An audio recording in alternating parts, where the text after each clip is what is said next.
All right, let's get all our Facebook groups heading on here before we officially start the show. All right, there we go. Everybody is live. Welcome in. It is Tuesday night, and it's time for Building the Broncos. I am Nick Kendall, and joined by, as always, on these evening shows, Carl. Carl, how you doing, man? What a busy last 36 hours that we've had in Broncos country. Yeah, I was almost afraid to fall asleep last night. Mhm. Just waiting for my phone to have all these notifications coming through, and my I was sleeping last night, and I have a watch that lets me know when a message comes through, and my wife was like, "Why is our bed buzzing so much?" And I'm like, "Well, sorry, Okay. it's Let's football season, honey." what's going on? What's buzzing in the bed? All right. Well, yeah, Yeah, the Broncos. but yeah, Broncos. So yeah, it's been a heck of a time. I was one of those that I kind of figured the Broncos maybe make a couple moves here to start off with. A couple nice moves, but nothing too crazy. And then all of a sudden, it's no Broncos. They're just going to go everything in, and so I love to see it. I mean, it gives me a lot more hope for how they view this team for this upcoming season. We kind of talked about that a couple weeks ago on this show of how the Broncos tackle free agency would be a big showing of how this front office and coaching staff views this roster. Do they think they can win this year, or are they really kind of pushing for 2024? Well, now they're saying this is our year. Like we're going back to the playoffs this year. Yeah, I mean, they've been spent more money than any team out there in the NFL. They've really gone and attacked the offensive line, and not just the offensive line, but the run game specifically here. I mean, we talked about it a lot of times. I think I said it on here many times last year. So the Broncos' offensive line is not very good, but it's not the pass protection that's driving me insane. It's the run blocking has been horrific, and the run game personnel, and they're just not getting it done on the ground. Way too many third and longs and putting themselves in terrible situations that Wilson was not helping with in those terrible situations. But Broncos going so hard on the run game personnel on the offensive side. It's insane. Chad should be publishing an article here soon. I just wrote up. James Palmer was a NFL Network insider reporter, covered the Broncos there for NFL Network for a number of years now. And he said on Good Morning Football this morning that Broncos were still considering adding more offensive line in free agency, and also talked about running back as well. Saw Samaje Perine sign since then, but maybe the Broncos aren't done just yet. But talking about Samaje Perine, David coming in saying, "What's up, Broncos country?" He also says, "We get running back Samaje Perine from the Bengals. Still need another running back because Williams will not play until week 6. May not play at all. Maybe he plays week 1. Maybe doesn't play until the middle of the season. Maybe he doesn't play at all. Right? It's covering all bases there." Quoting Matthew Berry out there for NBC Sports and everything. But yeah, Broncos attacking this offseason like Javonte Williams. Anything you get from him is gravy, as they say. Yeah. No, you hope that they're going to make at least a couple more moves at the running back position. At least one draft pick and maybe another free agency signing. Maybe it is Latavius Murray that you're bringing in, just so you got plenty of running backs to go through, because we've seen last year is a great showing. And we got Michael Ronquillo coming in with some great stars. Thank you so much, saying good evening, Nick and Carl. I'm building the Broncos. Go Broncos and buck 'em. Thank you so much there, Michael. But yeah, we've seen the running back position. It can disappear in a hurry. Mm-hmm. You could all of a sudden be going to the Saints practice squad and saying, Murray, come on, let's see what you got here, buddy. See if you got anything left in the tank. And that's not a place you want to be. Now, Murray, he did admirable for what he was kind of thrown into, but you don't want to see that happen again. You're hoping that you can get 3 legit running backs that you can kind of rely on moving forward.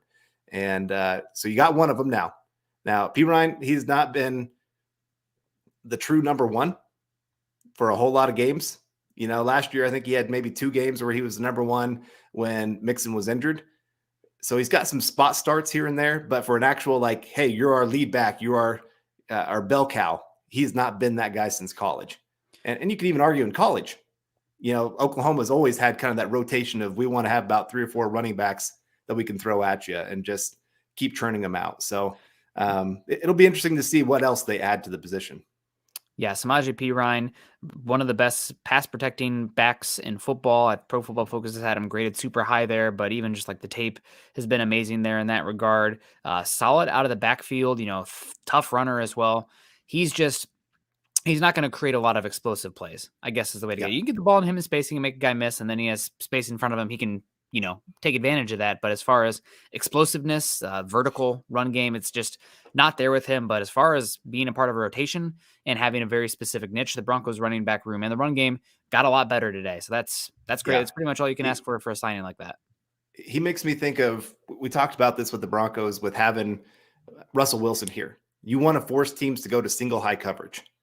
Well, how do you do that? You have a really strong run game up the middle, where if they're going to play that too high safety, all right, here we go. We're just going to run it straight up the middle till you stop this. And so Perine, he's that guy. Like, he loves going for contact. One of the games that he started this last year was the regular season game against the Chiefs. He had over 100 yards rushing and made the Chiefs pay for it. Like, by the fourth quarter, you saw them not wanting to tackle him. Like, holes were just like opening up because players are like, no, you just go ahead here. And so that 4-minute offense at the end of the game, they were able just to keep churning out first downs and win that one without having to give the ball back to the Chiefs, in big part because they just, like I said, they ran the ball well throughout that game. And we got Dylan Von Arks coming in saying, we running the ball this season. Yeah. There's no more of let Russ cook. It's not his football team anymore. And that's a good thing. It can't be his football team. And we got Mike S coming in saying, what's up, Nick, Carl, Scott, Dylan, and Broncos country. Good to see you in here, Mike. And I'm excited because I feel like the Broncos have made a lot of smart moves here. They have a plan. I think sometimes in the past with free agency, it's like, oh, this seems like a good player. Yeah, let's put him in here. But like, how are they fitting this? What are they doing? Now they're really showing like we have a plan of what identity we want here with the Broncos. We're going to run the heck out of this football, have that play action game, go strong. Like I said, third and short. We're going to be able to churn out a lot of first downs, have a very not monotonous, meticulous offense. It's going to be able to march down the field on teams. And so, yeah, like I said, I think that's what's best for Russ. It's what's best for the Broncos. And I think every move has been with that in mind. Yeah, pretty much, especially on the offensive side of the ball, bringing the run game back. Good to see you, Mike S. You also got Dominique in the house. Broncos family, how we feeling day 2? New running back, MHH for life, Broncos forever. David Mickelrath coming in. Good evening, Nick and Carl and Deacon Scott. Not Luke, but MHH for life. Buckham, Denver Broncos for life. Happy belated birthday, David. Everybody in the chat say happy birthday to David. It was just his birthday on Sunday, I want to say. Maybe it was Monday, but happy birthday, David. Hope you're doing well. Jetty Splash coming in saying, glad the offensive line was addressed. Don't think I'd go through a third season of them being ignored. Looks like the new owners and coaches are doing well to get people back in their seats. And he said, personally, I already canceled my auto subscription to NFL Rewind, wondering if I'll be watching NFL games next season.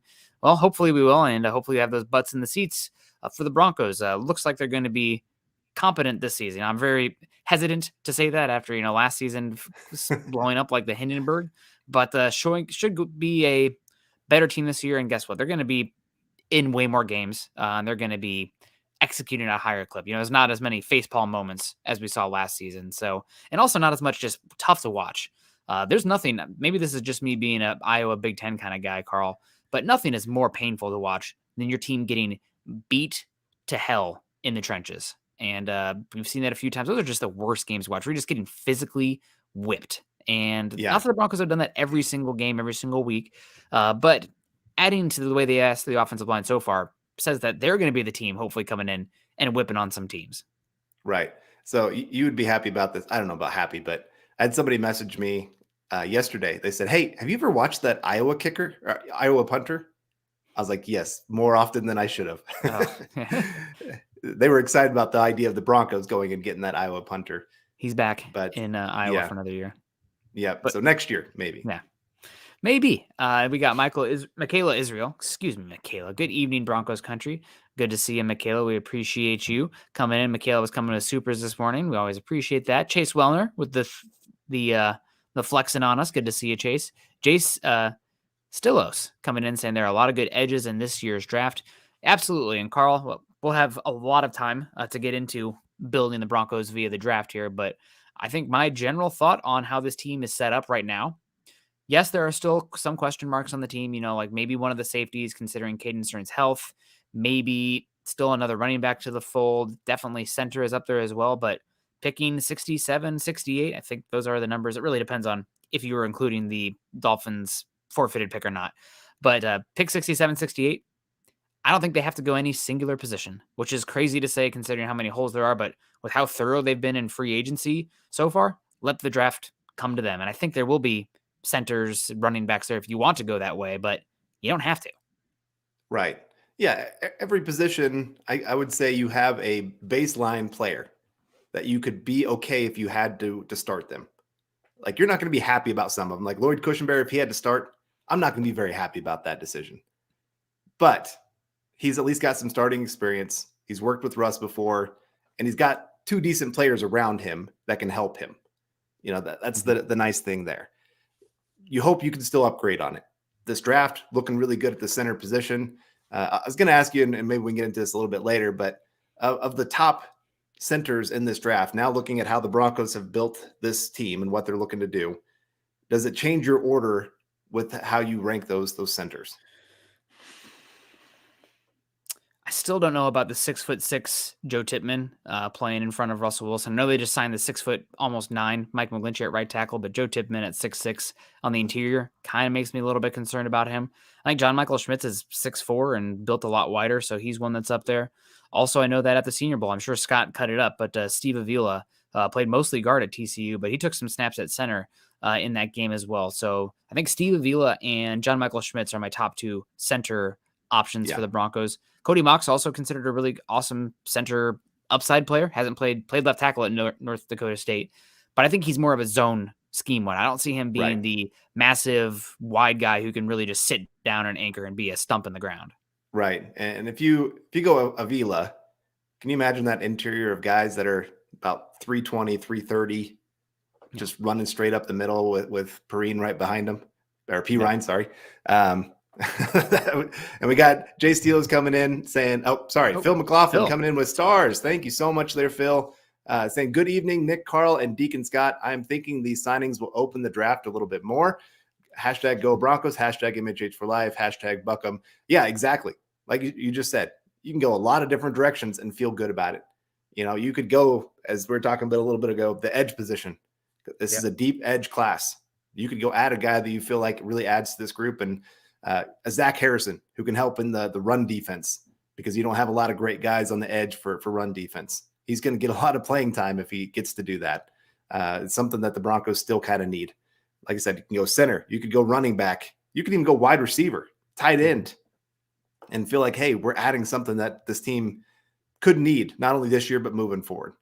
And so, talking about tight ends, Raiders getting worse today. Crazy. Yeah, Josh McDaniels, the gift that keeps on giving, just like Phil is, in a good way, though. You're the opposite Josh McDaniels, Phil. We always appreciate you. Also, always appreciate Paul coming in saying free agency frenzy. Hello, Nick, Carl, and Scott. Hello, chat. We got Jason talking about a guy that I'd be interested in for the Broncos at pick 67 or 68, Devon Achane, for the speed running back from Texas A&M. He's the opposite of Perine, and he would be really interesting there. The question is if he's going to make it to 67, 68, but you want to talk about a home run threat, he is the track star of the running back players in this upcoming draft, and he'd be really interesting. I think that if you're looking for running backs for the Broncos right now, Achane's probably my number 3 for the Broncos, because Bijan is number 1, and that's just outside the realm of possibility. If the Broncos do trade one of those wide receivers and get up early into the second round and all, I'm curious how close they're going to be in the Jahmyr Gibbs range, because adding him to this offense would be unbelievable. The style of player that he is in a Sean Payton offense, but we're getting ahead of ourselves here. Achane definitely possible for the Broncos 67, 68.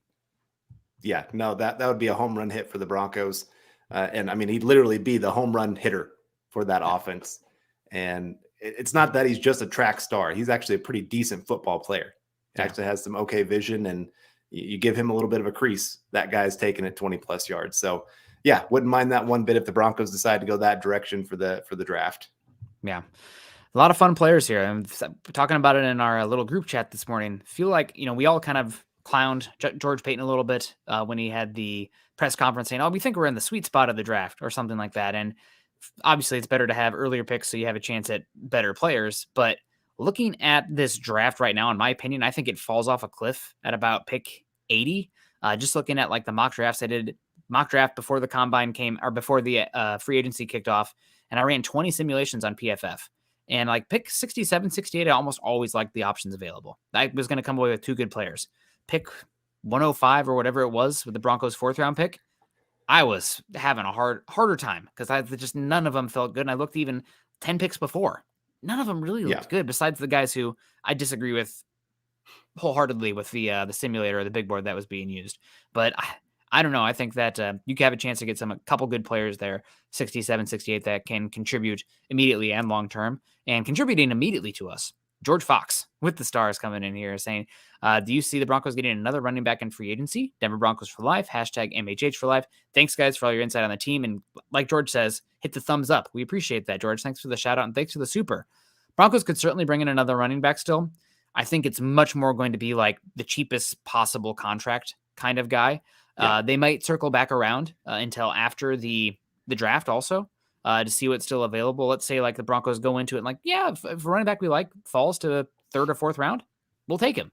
But if they don't, then you can circle back around and pay that 3rd wave, 4th wave free agent, a 1 year, $2 million contract.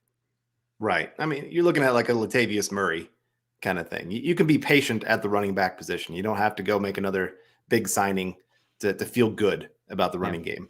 You need good running backs, but I'd say even more importantly, you need a good offensive line that actually can block for them. And the Broncos have done great work with that, where you can stick a running back there and they're going to still do pretty darn good because of the group that's in front of them. Yeah, absolutely. That said, you still want some dynamism out there, and I think a lot of the advanced stats showed the running backs last year left a lot of meat on the bone, so to speak. So definitely want to upgrade that position. David Cremello coming in, friend of the show, says Oluwatimi is an option for the Broncos at center out of Michigan. Round 5, round 6, if Olu's there, I think that'd be fine shot. I worry about his drafting a guy that late that projects as a pure center. I don't know about the avenues of seeing the field with the versatility as the backup there, but he's a fine option. And again, center, a lot of it comes from the shoulder pads up, right? Or the neck up. Like, what do they see as far as the processing, the intelligence? So definitely possible. I mean, the Big Ten just has a crazy number of center options that we could talk about. We already mentioned Joe Tippmann. We mentioned John Michael Schmitz. Oluwatimi is an option. And then Luke Weipler has a redshirt sophomore and had an awesome year at Ohio State this season. I think tested pretty well also. So keep an eye out for him. He's an option for the Broncos. Could be a starting center. So there's some options out there, no doubt. Yeah, for sure. Yeah, I don't mind that one bit. I hate waiting that long if we're going to have him be a starter, like you said. You like a little more versatility if you're getting him for a swing guy as the backup role. But we got Jesse coming in saying, let's go. Yeah, Broncos have been going for sure here for 2 days straight. Swink McLeod saying, evening all. Evening to you as well. And Robert coming in saying, Broncos just kept them coming yesterday. Yeah. It's every time you kind of thought, oh, yeah, that was big enough move. They're done. Nope. Got about 3 more moves to go. So got Eli saying, what up, Bronco brothers? Shout out from Corpus Christi, Texas. Good to see you here. Yeah, and more hellos here. You guys are killing it. Hit the thumbs up on the way in. We'd appreciate that if you're joining us on Facebook or YouTube. Make sure you like and subscribe to Mile High Huddle. Hit that bell notification so that way you know when we go live. Chris says, salutations, Broncos country. Free agency starting off with a bang. I mean, not just a bang. It was bang after bang. They were slamming on the door there. So hitting the pots and pans around. Deuce from New Orleans coming in saying, is there any chance the Broncos sign back Shelby Harris at a low cost? I think there is a good chance that you could see the Broncos bring in Shelby Harris. It might lead to them moving on from Mike Purcell, but Shelby Harris and the rotation of the defensive linemen, Broncos could still add a couple horses to that defensive front, and it would do them a lot of good. Obviously, they brought in Zach Allen, who's kind of an inside-outside player, but Mike Purcell and Mike Purcell and DJ Jones, wrong. We only have one D Jones now here. After that, you have a lot of question marks. So we'll see. I definitely think Shelby Harris, 1 year deal, 2 year deal would make a lot of sense. Also make a lot of sense saying hello to Daniel Swofford coming in with the Stars over on Facebook. You guys are killing it on the Facebook side of things today. You guys on YouTube, what's going on? Facebook is just lapping you. We appreciate all the Facebook people, and you don't have to do that if you're on YouTube. I'm just giving you guys a hard time. Greg Smith, good evening, Broncos country, Denver Broncos for life. Tyler Brooks saying hashtag Walmart. That should be a shirt or something. Maybe we should all tweet that later. And Daniel talking about the guy we're talking about, draft Luke Weipler or Joe Tippmann options there. Big Ten. We're going to have to get into a lot of these centers here. definitely some options, without a doubt. Michael Davis coming in saying, I believe cap space is getting pretty tight now. If we sign anyone worth their weight, we likely have to restructure a current player's contract. Possible. The Broncos could also create some space by moving on from Cortland Sutton. It does seem like there's just so much smoke there. I mean, how many times can Broncos people connected to the team and, oh gosh, who's the mastermind of the PR machine for the Broncos? Patrick Smythe. Yep. Yeah. So how many times can people connected with Patrick Smythe, mention like, oh, Tim Patrick going to be great next year. Yeah. Okay. Well, that's leading the groundwork for a life after Cortland Sutton deal, in my opinion, but we'll see. And also you got Rahidi Maingi coming in from Canada, 279, saying, what centers do you guys still like in free agency? A lot of the centers have returned back to their former teams. It's actually been pretty interesting to see. I wrote an article, like I said, I just wrote an article, mentioned some of the guys, but like all the top names are back where they played last year. Ethan Pokasic, back to the Browns. Yeah. Bradley Bozeman, back to Carolina. The 49ers center, whose name's escaping me right now, back to the 49ers. Garrett Bradbury, back to the Vikings. The only one who's switched teams has been Connor McGovern of the Penn State origin, going to the Buffalo Bills. Connor McGovern of the Missouri origin, who used to play for the Broncos, still available out there. I'm typically, anti-reunion because I'm trying to dig my heels in against sentimentism, which is, sometimes the thief of, what am I going to get into? Like just, using rational thought. But Connor McGovern makes some sense, in my opinion. Yeah, and you forgot the one that signed the biggest center contract in the NFL, Jason Kelce. Oh, yes. Returns to his team also. Eagles there. Yeah. Yep. And so, yeah, you still got that Connor McGovern. He actually had a pretty good season for the Jets last year. Mm-hmm. So I wouldn't mind that one too much. And we got John Field saying, do you think we will restructure Wilson contract? I think that's probably the least likely contract that the Broncos will touch. Just if you restructure him, that probably means you can't move on from him next year. Mm-hmm. Like you're pretty much at that point saying Wilson is our guy for the next 2 or 3 years. Now, maybe they have that kind of confidence in him. I doubt it at this point. Yeah. We've kind of seen the Broncos take a little bit of you keep hearing these rumors of it's a kind of a wait and see. Like, we're going to give you your chance, but we're willing to move on. I think that's why you see the quarterback they signed of a guy that has some upside that they're really wanting to look towards. And we got Phil coming back in again saying, did I read that we signed Samaje Perine as a backup running back? Also, I'm thrilled with Allen signing, but a little concerned about McGlinchey. Thoughts? Yeah, I was going to ask you, ranking all the deals the Broncos have done so far, one being your favorite. I don't know how many deals they've done, like 7 at this point, being your least favorite. I think Zach Allen for me would be one of my top ones. I think Ben Powers would be right up there because I think he's a great fit for what the Broncos want to do and really solidifies that offensive line for him. Well,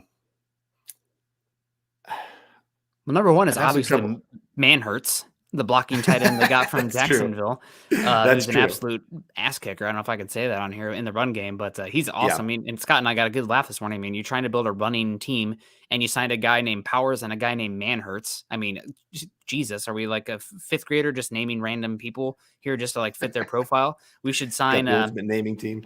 Yeah, Mr. Speedy next or something for the wide receiver looking for some speed. But the McGlinchey contract's a little bit concerning, especially now seeing a Caleb McGarry get a contract of 75%, 60% of what McGlinchey got. I don't think there's that disparity of talent between the two.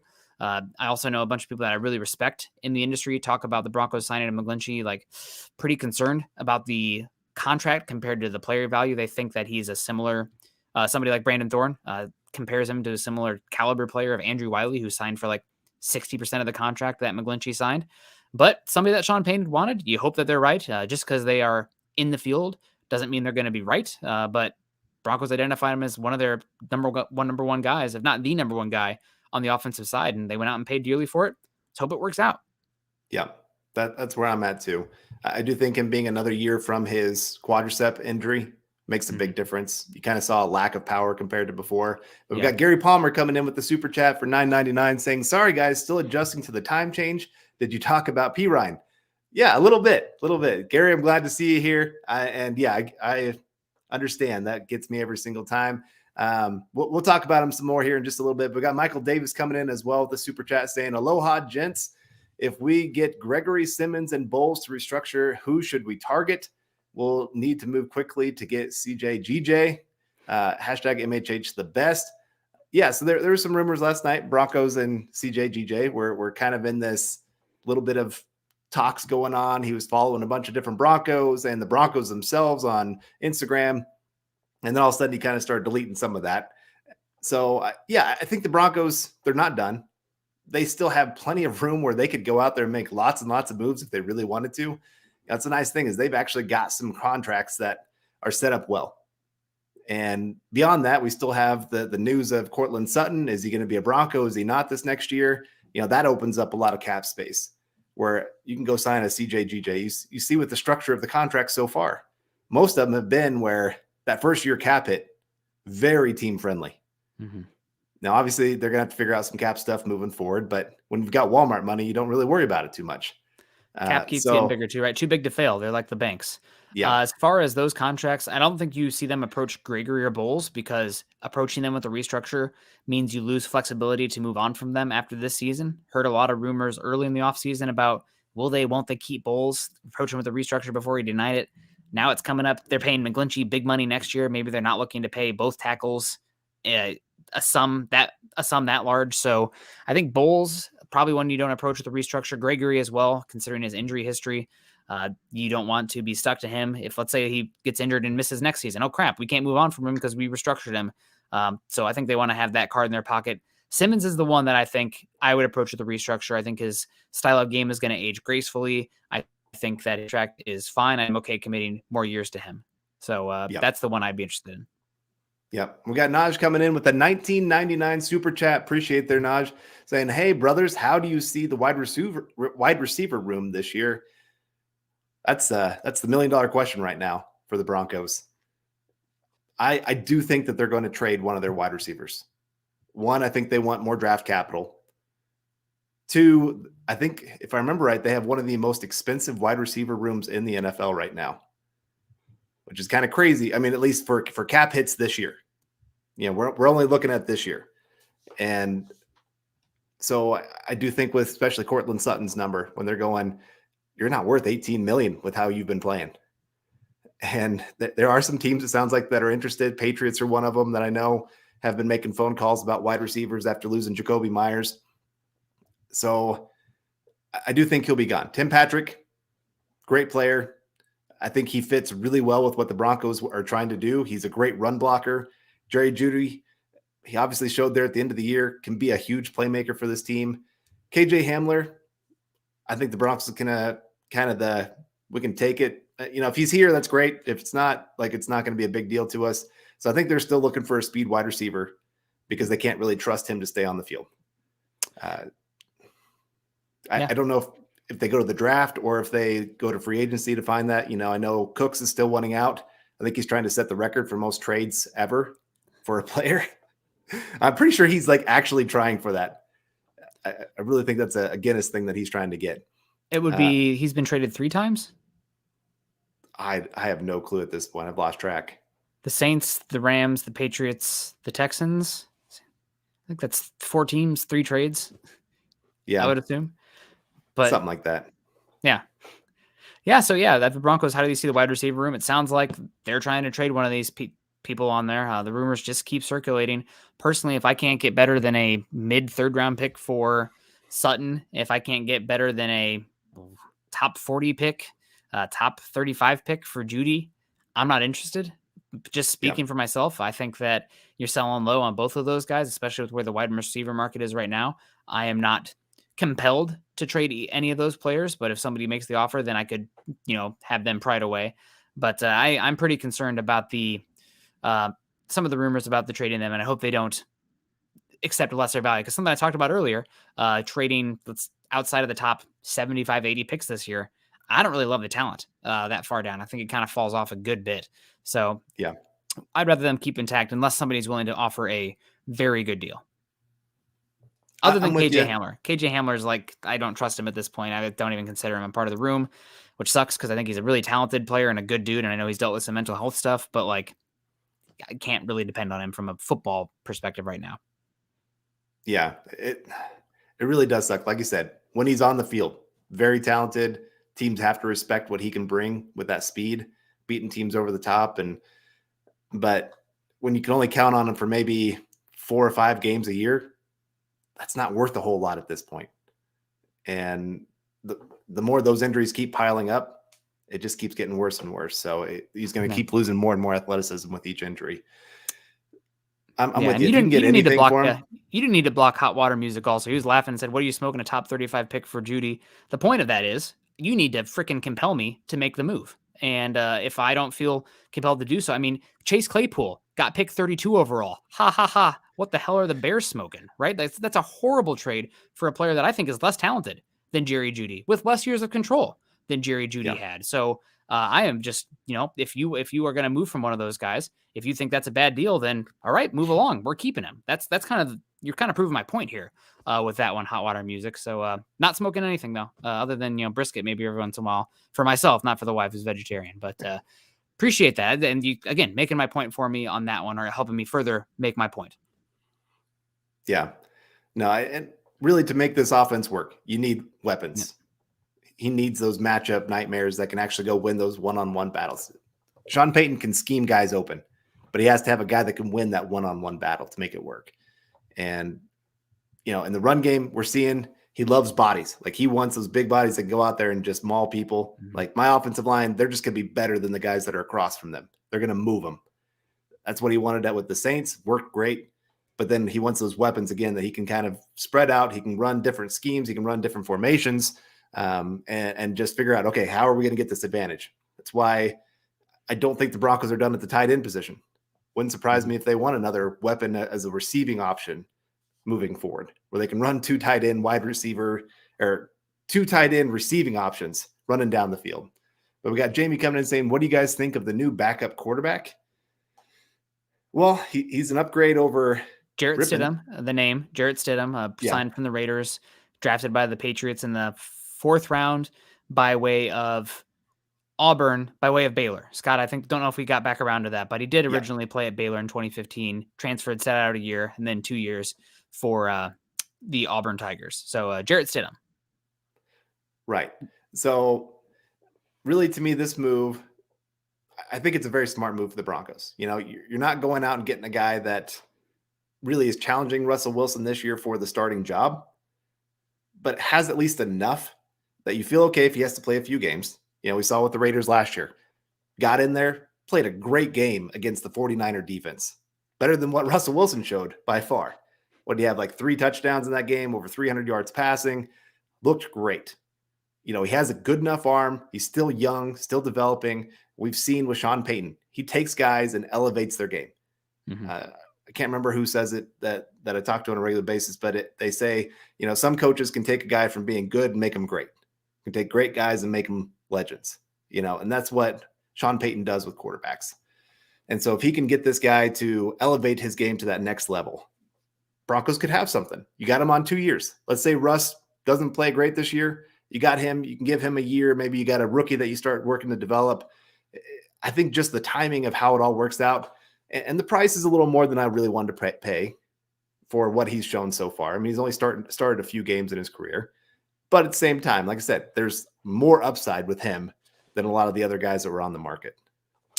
Yeah, he's a interesting one. Always had a lot of fans in terms of the arm talent that he possesses. Told this story earlier. I drove down to Columbia, Missouri from Iowa City to cover the 2019 Missouri Pro Day, where Drew Lock was there, and I had it on pretty good authority. The Broncos had some interest in Drew Lock, and he's pretty high up there for them. So I went down to go see the Pro Day myself and see who I could talk to, and I brushed elbows with Jordan Palmer, talked to him for 5-10 minutes on his way having a conversation with him to his car to fly out because he had another Pro Day to get to. But we talked about Drew Lock a little bit, of course, but also Jarrett Stidham came up. Talking about, the differences between the two. And he said Jarrett Stidham had one of the best pro days I've ever seen. He was literally perfect out there. And Jarrett's arm is just easy. The velocity he can create, the touch he has, the ball placement, it's unbelievable.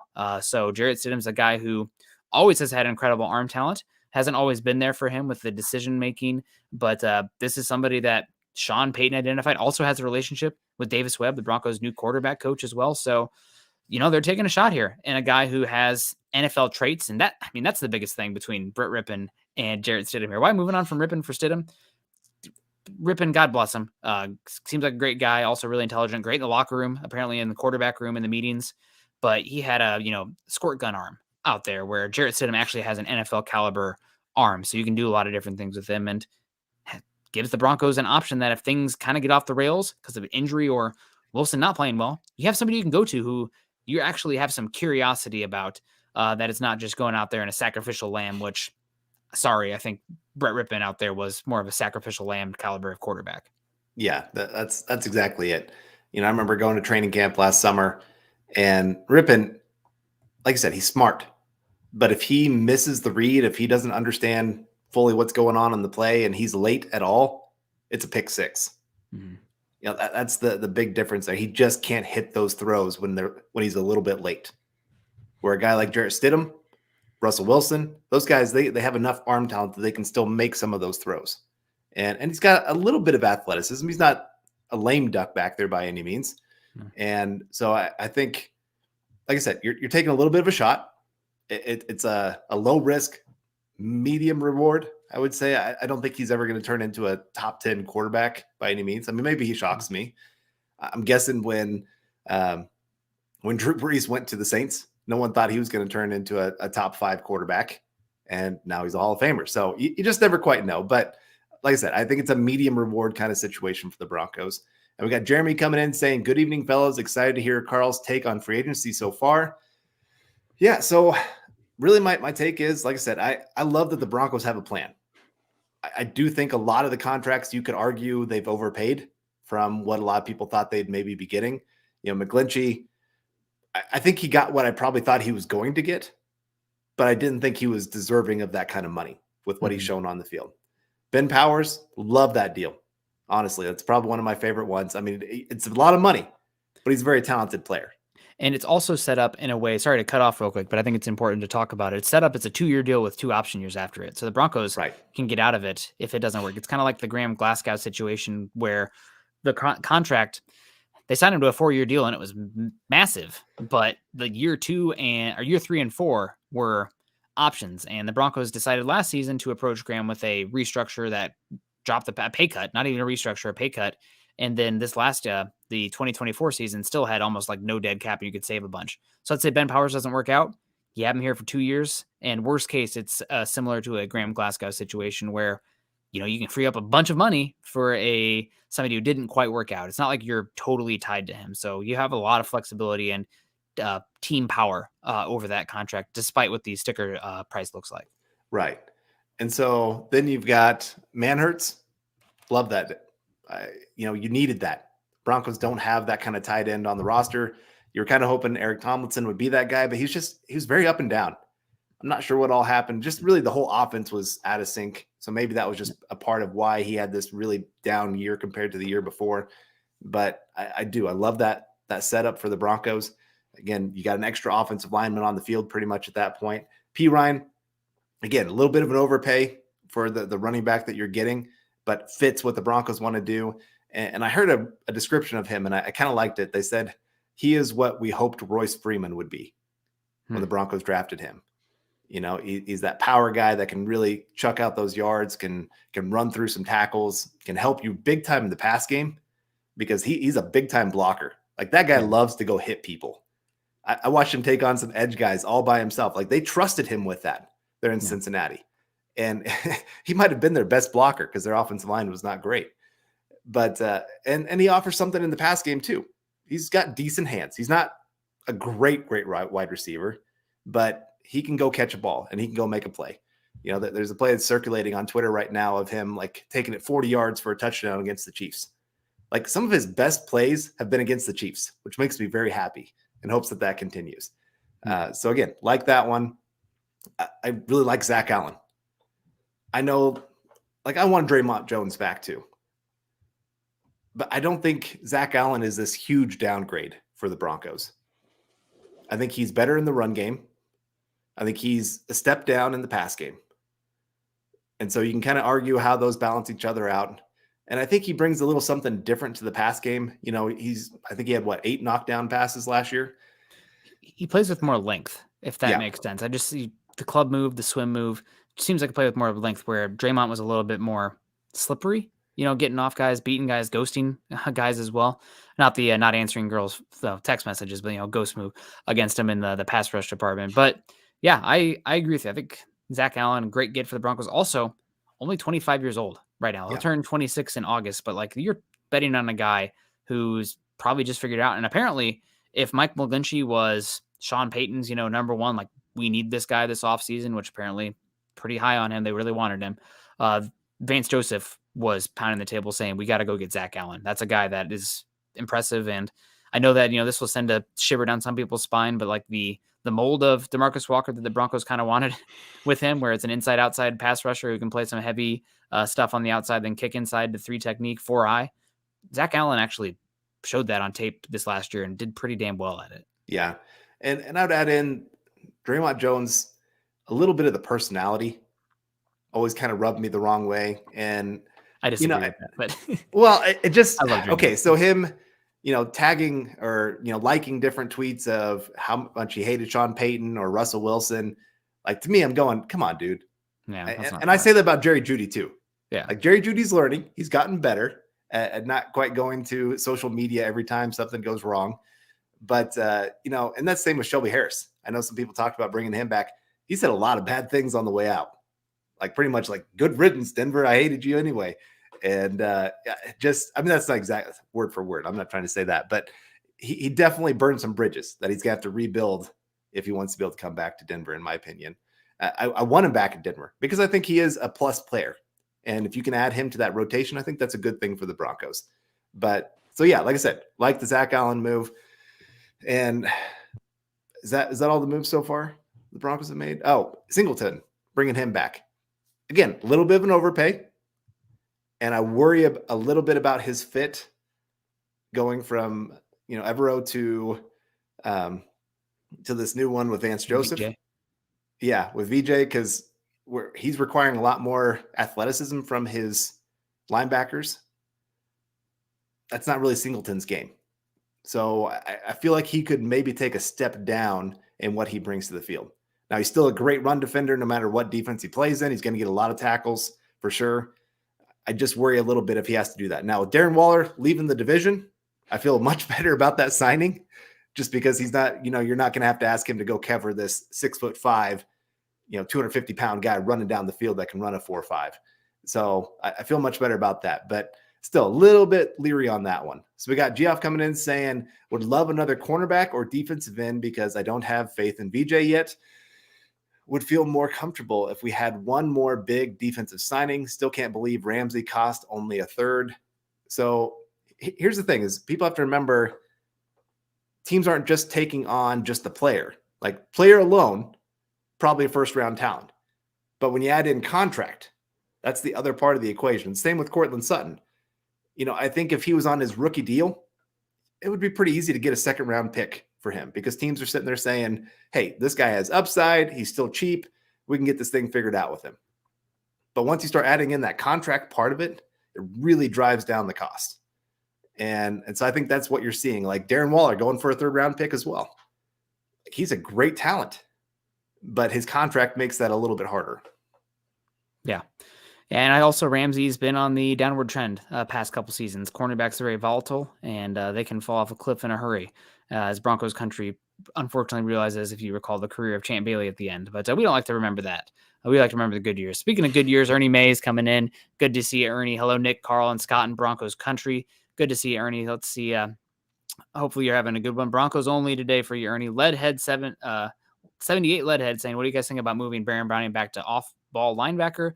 Seemed to be a lot more profound there than at the edge. Leadhead, I disagree with you a lot on this one, actually. I think that he was much better at edge and more impactful at edge, and the Broncos feel you have 3 linebackers that you should feel okay with going next season. The other thing is I don't remember who the specifics are on this, but apparently Baron Browning's been working with like a pass rush trainer, a guru. That's like somebody that Von Miller worked with as well. Kliss tweeted out, I think, a couple days ago. So seems like it's full steam ahead with Baron Browning at edge and probably the starting edge opposite Randy Gregory next year, depending on the package that they're using with Zach Allen inside or outside. Right. Well, that's the other thing is who else do you have? Nick Benito, Jonathan Cooper, like. Right. But those are Yeah. backup level guys. You don't want Yes. either of them starting this season. Yes. If anything, to me, I want to add another edge to this position that moves those guys down a spot. Yeah. Looking for that number 3 edge that can come in and do some spot starting if you need them. So yeah, Baron Browning needs to stay there at the edge position. I feel pretty good about the off-ball linebacker group.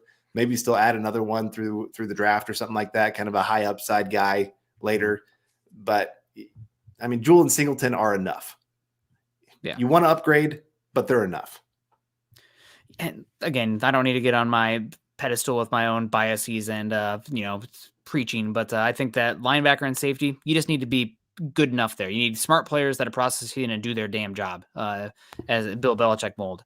And would it be great to have, the best athlete out there? Yes. But like some of the best linebackers in football right now in that true off-ball sense, like Fred Warner, 3rd round pick, Darius Leonard, 2nd round pick. I mean, it's not always these height, weight, speed athletes that are taken in the 1st round that succeed at linebacker. Steelers traded up to number 10 overall to get this athletic freak, Devin Bush. He's on the market and he's going to sign for like $2 million or something. So I don't think that it's great if you have a stud there at the linebacker spot, but I think that cornerbacks and defensive line are far more valuable and impactful on whether or not you have a great defense or not. So again, and maybe with a Vance Joseph defense that likes to blitz a little bit more, having some size and athleticism that makes the guy more of a threat to press an A gap or on a delayed blitz over the B gap. Yes. But I don't think it's a do or die for the defense. I mean, the defense has been pretty good the last few years, and they've had worse linebacking pairs than Jewell and Singleton.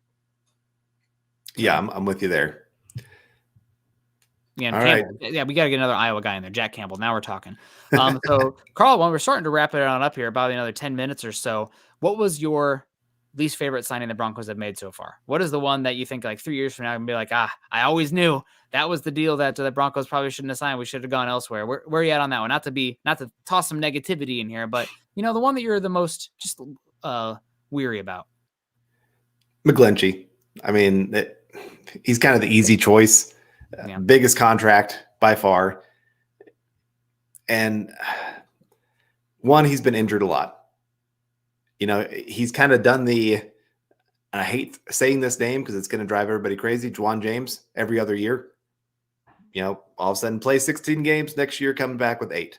Play 16 games, back there with 10. Like he's just kind of up and down a little bit on that side of things. And this last year, he was okay, but I don't think he was quite as good as he was early on in his career. And again, I think he was coming off that quadriceps injury, still kind of building up some of his muscle from losing that. He lost some weight. And so that one makes me very nervous for the Broncos. I think he's still going to be a decent player for him. I just don't think he's going to quite live up to that contract by far. And we got Andrew Baker coming in saying, "Sup, Carl, Nick, and Scott. Hopefully no injuries next year, but what's our weak spot now? Hashtag MHH for life." I think the easy weak spot right now is center. Yeah. You got Lloyd Cushenberry. How much do you really want him on the field? And there's not really anybody else that's challenging him at this point. Yeah. That's one that, like I mentioned at the top of the show, James Palmer on Good Morning Football this morning said the Broncos are still looking at centers on the market. Also interesting, he mentioned the Broncos were also looking at guards. Do you have any thoughts on that, Carl? What does that mean? When I heard that, I was like, guards, huh? Why would we be looking at a guard? Well, maybe you are thinking about moving Quinn Miners to center. That I remember when he was at the Senior Bowl, he was taking some snaps at center. There was some talk this last offseason. Broncos were going to try him out during training camp at center. Just kind of put in some competition for Lloyd Cushenberry and see if he could handle it. And I watched him do a few snaps, and he did fine with it. And again, if you can go find yourself a good right guard to go next to him, and you can get the best 3 interior guys working together, I don't really care which position they play as long as you got 3 good ones on the interior. No. And, I think he would make a pretty darn good center. Yeah. It's the intel, not that he's not smart, but like all the processing you have to do and the years of experience that a lot of times the best centers are the aged ones that bodies are still holding on. I mean, it's pretty rare that you see a rookie or even a second-year player ascend and become a dominant center. Typically, it's that second contract even for a lot of those guys. So that's the big hold up for me for the Broncos, especially if you're drafting one pick 67, 68. Well, Lloyd Cushenberry was a third round pick, and we're entering year 4, and we're still like, I don't know what he is, right? He's not very good, but what is he going to be? So definitely something that maybe you could attack there. And Patrick coming in, our guy over in Hawaii. Good to see you, Patrick. Hope you're doing well. About a month or so away from that surgery now. Hopefully you're all on the up and up, but that's good to see you, Patrick. We appreciate you. And aloha to you. We appreciate all the Lion coffee that you sent us in support of the show. Phil McLaughlin coming in with the stars saying, do you think the Broncos look at Connor McGovern of the Missouri Tigers tribe or Ben Jones, who the Tennessee Titans released with an injury waiver, I believe, if that's the correct terminology. There was something to do with injury that he was released with. Like Ronald Darby was just today, officially. Right. Yeah, I wouldn't mind Connor McGovern. I mean, he's an upgrade over what you have with Lloyd Cushenberry. I don't think it's going to be like this giant leap per se. Mm-hmm. But again, if you get an average starter there at that center position, you're feeling pretty darn good with this offensive line. You're looking at 1 through 5. If they stay healthy, I mean, that's always the caveat with this whole situation. If they stay healthy, that's going to be a pretty darn good offensive line. It's always it's great to have superstars, but really with the offensive line, it's so much better just to have at least 5 good starters. Yeah. You can do a lot when you have those kind of five players. And I think McGovern could be that guy. And it makes you feel less inclined to have to go get a center, say, in the draft. You're not really having to either trade up or sit there and reach for a guy. Let's say they start going off the board and you're going, okay, we got to take that next one no matter what. You don't feel that way. Yeah. And so I wouldn't mind that. Ben Jones, I want to see obviously the injury history. I would want to know, are you healthy? Are you going to be ready for the season? Because probably nothing drove me crazy more than last year watching Tom Compton and who's the other one that just kept getting injured. Billy Turner. Billy Turner.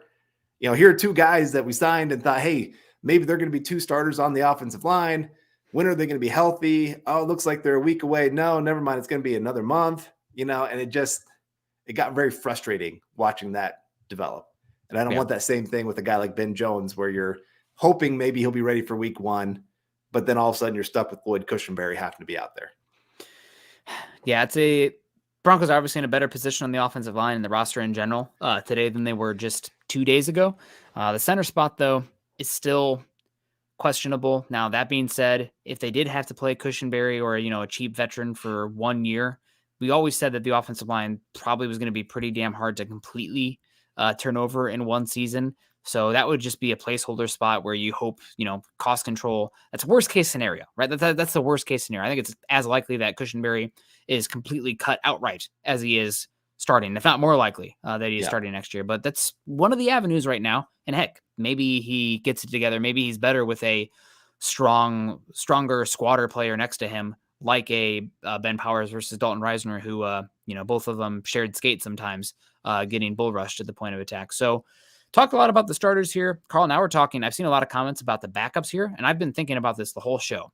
Where are we at now as far as the second tier, and how does that, in your opinion, how does that change the direction of this Broncos roster building with Sean Payton and George Payton in areas of right now that we don't really think of on the surface as problems, but ones that, like, if one player goes down, oh bleep, like we don't have anything here. Yeah, I mean, cornerback comes to mind. Okay, yep, that was. Partly because if Patrick Surtain goes down, this defense is kind of screwed, no matter what. Yeah. He's just that talented. He's the dude. It's nice that you can leave a guy completely on an island on one side and feel really good that he's going to win that matchup 99% of the time. But even beyond that, I mean, Mathis, if he goes down, if Williams goes down, and Williams has had a lot of injury history. And we got Maurice coming in saying, greetings from Scotland, Broncos country. Good to see you. Thanks for tuning in all the way across the pond there. But yeah, after those top 3 guys, there's a lot of unknowns. And even with Mathis, there's still a lot of unknown there. And so it's a position I want to see the Broncos add maybe another couple pieces to the room, just to feel better about the depth. Defensive line, again, it's kind of another position that right now you feel pretty good with DJ Jones and Zach Allen, 2 pretty good pieces. beyond them, Purcell's okay. Like if you need him in the rotation, he's going to be an okay piece for you. And then you've got the two rookies from last year that you're kind of hoping that they develop and become something, but can you really rely on that going into this season? Like you've put a lot of chips on the table that you're going to be good this year. What happens if Zach Allen or DJ Jones go down with injury? Can you feel okay with one of those guys having to play? Yeah, you took the cornerback is the big one that I feel like we haven't talked about at all. And it wasn't just, obviously if Patrick Surtain goes down, the defense is probably going to tank pretty bad. But outside of them, I mean, Damari Mathis is still a big variable. And behind him, Jaquan McMillan, question mark. Kawan Williams also at the slot. I mean, is this thing Bassie back? I think they let him go. So I mean, that's a lot of questions in the cornerback room. And it's a position that I think now that the Broncos have really filled out that offensive line pretty well, obviously not perfect because we still have questions at center, but the starters pretty well. Maybe cornerbacks very much on the table there for the Broncos 67, 68. I do know they've been in contact with a few cornerbacks that I have connections with, one of them for sure, that the Broncos have been talking with. The other position here for the Broncos that I'm still like, yeah, probably need to draft somebody is offensive tackle still. Michael McGlinchey, injury history, we talked about it, but setting yourself up, not only do they not have a backup at all that I can think of right now, Calvin Anderson goes and signs with the Jets today. I don't even remember. He signed elsewhere, another Patriots. team today. Patriots. Yeah, Calvin Anderson to the Patriots. Cam Fleming's still out there. I'd love to have Cam Fleming back, but behind them, absolutely no depth. And we talked about earlier, potentially moving on from Garrett Bowles after the season. Maybe you take somebody this year and you hope that you can develop them into somebody that, a year two, somebody you can get away with paying very little in a starting caliber. For me and cornerback are the big two that, like, the depth scare the hell out of me. Yeah. And unfortunately with those positions, you do usually see some injuries. Cornerback, yes, I highly doubt your top three guys are going to stay healthy the entire year. I think back to 2015 with the Broncos, how fortunate was it that defense stayed so healthy all year? Did they lose a starter at all? I'm trying to remember. They lost very few games is what I'm trying to say from that defensive starting unit. And you got a lot of guys who are coming back from injury that you're going to hope that they can be something. It's the nice thing is it's not only the free agents that you're bringing in. The Broncos had, I think it was a historical loss of starting games this past season. So you got guys like Tim Patrick, Randy Gregory, Garrett Bowles, Gwan Williams. Who else am I missing here? Hopefully Javonte will. Josie Jewell missed games. Justin Simmons missed games. Right. Insane number. Not just the guys out for the season, but like Ronald Darby. I mean, like it goes on and on and on. Quinn Miners missed time. Right. Both running backs missed time. I mean, unbelievable. Right. Russell Wilson missed time. Right. And so you're hoping you can have a little bit better luck in the injury department this next year. So you got some starters staying on, but like I said, you still need some depth. There's gonna be injuries, but just part of the NFL game. Like even the luckiest team still had some injuries. And so I'm interested to see how better the Broncos do, like I said, building some depth at some of these positions. But we got Gary Palmer coming back in, said, did we get a pick for Draymond? Unfortunately, that's going to be a no. Broncos decide comp picks, screw you. We don't care about you. That's pretty much what they said with all these signings. They went and got real free agents.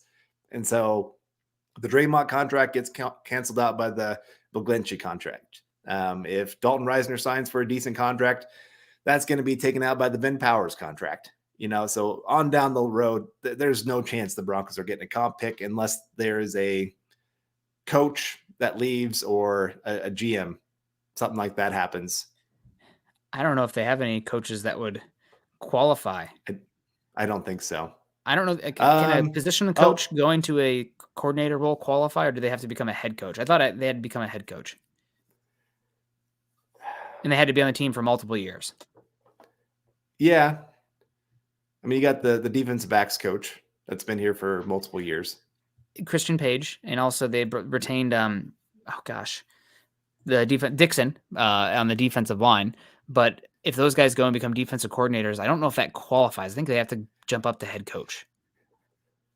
Yeah. For it to count. So I'm not positive. You might be right. On that. And I know for sure they have to be within the organization for multiple seasons. So I don't know. We'll see. But Phil McLaughlin, just curious what percentage of injuries on the offense versus the defense. Offense had more than defense, but defense still had a fair amount. So, yep. Crazy amount. Javonte Williams, I don't know if you mentioned him, Tim Patrick, Randy Gregory. I mean, that's more names. I wrote an article. You can find it on Mile High Huddle. Football Outsiders. Broncos had the highest by far adjusted games lost due to injury, but it was bad. And we appreciate that. And guys, we got to start to wrap it on up here. Tom coming in saying, guys, love the signings. I'm not a huge fan of the money we gave McGlinchey. I do like Perine. Pretty sure he ran for 400 yards in a game as a Sooner. Really enjoyed him as a Sooner. Going down memory lane with Carl, we did a few mocks where we took Perine in the 4th round, saying, guys, tough runner between the tackles and can block like a demon. We want that. Not a home run hitter by any means, but he's going to be tough to tackle and going to bring you a nice veteran presence back there. Whether he's, your number 1B next year because Javonte Williams isn't healthy, he's a good player to have in your rotation, and you're going to be happy to have him. And Russell Wilson is going to be happy to have him. Right. Yeah, that's going to be the big thing. Like I said, that blocking, and he's aggressive in the blocking. It's not like he sits back and waits for a guy to come hit him. Yeah. Like he's running up to the line of scrimmage and meeting him there so that you can keep that middle pocket still open. That is such an underrated quality that he brings to that blocking. And so I that's the part I'm excited to watch him just kind of stonewall some guys coming on that A-gap blitz. And if you go back, I highly recommend watching the Chiefs-Bengals game from the regular season, because that's one where he got starts. He got 20 carries in that one, had some catches as well. But watching him in the past game, like I said, of just the Chiefs were trying to blitz like crazy because, again, that Bengals offensive line, not great. They're very inconsistent this year. But his ability to help with the blitzes were coming, of knowing how to set that up and give their quarterback just that extra second to be able to find a guy down the field. Huge advantage. And we got Michael coming back in saying, great show tonight, Nick and Carl, on building the Broncos. Go Broncos and buck 'em. Michael, always good to see you in here, bud. And appreciate everyone being here. It's just such a fun time of year. It feels like Christmas. Like we just got a bunch of great presents, and the rest of the league sit there saying, man, I wish I got all those presents. Maybe we overpaid for them. Maybe we didn't get them on the sale day. We didn't go on Black Friday, but still got some quality players coming to the Broncos. And it's kind of nice. Also, we got Daniel coming in saying with some stars. Thank you so much there, Daniel. I think of the rest of the division where, Chiefs losing Orlando Brown. Now they're going to try Juwan Taylor at the left tackle position. He played there some games in college. It wasn't great. He's much better at right tackle than he was left tackle in college. And obviously he's played right tackle in the NFL. So going to be interesting to see how he makes that switch. I'm so scared they're going to trade for Larry Tunsil. Oh, yeah, that would be horrible. But then you think of the Chargers, they might be losing their running back. Yeah. One of their biggest playmakers. We'll see. And then, of course, Raiders losing Waller. So, I feel pretty good that maybe the Broncos have taken a bigger step than the rest of the division. Now, they had a long ways to go to catch up. So we'll see if they can make that. And I wanted to make one final point. Something I know a lot of people talk about free agency and spending and it being a really bad decision. The last 7 years, every single team that spent the most money had a +3 increase in their win total or more. On average, it was 5.14 wins per year for the last 7 years. So if you add 5 wins to the Broncos, that's 10-7. Borderline playoffs. Yeah. And then you talk about the injury luck as well at the same time. And this is a team that's probably going to be fighting for 500 next year. Knock on wood. But anything better than that, gravy will take it, and it means heading in the right direction and a lot more competent football games. We hope this was a competent show for you guys today. We appreciate you all coming in. Just a clarification, did look it up here. Comp picks only awarded if a team hires away a minority candidate to be the general manager or the head coach. Assistant GM, assistant coaches, coordinators do not count. So it has to be that. So just the more you know, right? So not for the Broncos this time. If they keep Van Joseph for 2 years and he goes on to be a head coach somewhere, then you get one. But I digress. Thank you guys so much for joining us today. Make sure you're following Carl and I on Twitter. Carl is at Carl Dumler, MHH. I'm at Nick Kendell, MHH. Also, make sure you're following us at BFB_pod and BTB_pod. I keep seeing that one. It's BT. What's the hat say? Building the Broncos. Okay. BTB_pod on there, as well as at Mile High Huddle. If you haven't done so yet, join us on Facebook at facebook.com/Mile High Huddle and facebook.com/Mile High Huddle pod. And of course, follow us on Instagram. This is a new one on here. Mile_High_Huddle. Make sure you're following us on there. Scott does a good job cutting up a lot of the clips, putting them on theirs in bite size, always fun. I'm sure he really enjoys circling back and listening to all the stupidity that I have to say, because he already has to hear that enough on the morning shows. And then, of course, as the ticker says underneath, subscribe, like, and share over on YouTube. Carl, any plans the rest of the day? Any thoughts? What's going on? What's new? Just the kids are gone. Oh, I have a kidless house for a few days here. My mother-in-law and father-in-law said, "Hey, we're taking them out to the farm for spring break." And so wife and I are, unfortunately, we have to work a lot. Yeah. But we're going to get a few evenings here together. Evening here. I'm going to go home, maybe make a little supper for the both of us and have a good time. But I did want to say thank you, Deanna, coming in here at the end for us. Thank you so much. Saying evening, Nick and Carl. So far, really excited with the signings. Heard anything on a center? Who else do you want? #MHH for life. Well, Deanna, sounds like Broncos are still looking, still talking to some people. And we talked a little bit earlier that they might be looking even at guard. So they're not going to say we have to have a center. So it'll be interesting to see what kind of quality they're willing to bring in and what kind of player, is it a guard? Is it a center? But otherwise I'm okay waiting until the draft. I think there's some really high quality guys that can come in and give you more than what you had these last few years. Yeah, absolutely. There's some options there. You're going to be able to add to the room. And worst case scenario, you go with the same starters you did last year, but much improved around him. Don't think that's the likely path. I think the Broncos are still going to bring in competition, somebody who could probably play better for relatively cheap. There are always some veteran options out there. But Deanna, it sounds like what they're looking for next. And the Broncos are still on the hunt for that. And I am laughing so hard at Paul talking about your evenings, Carl. But we'll digress. Paul, I see you. But appreciate everyone. Make sure you guys continue to choose kindness and compassion. We'll see you again tomorrow night. Mile High Huddle. Always appreciate you guys. Love y'all. Go Broncos.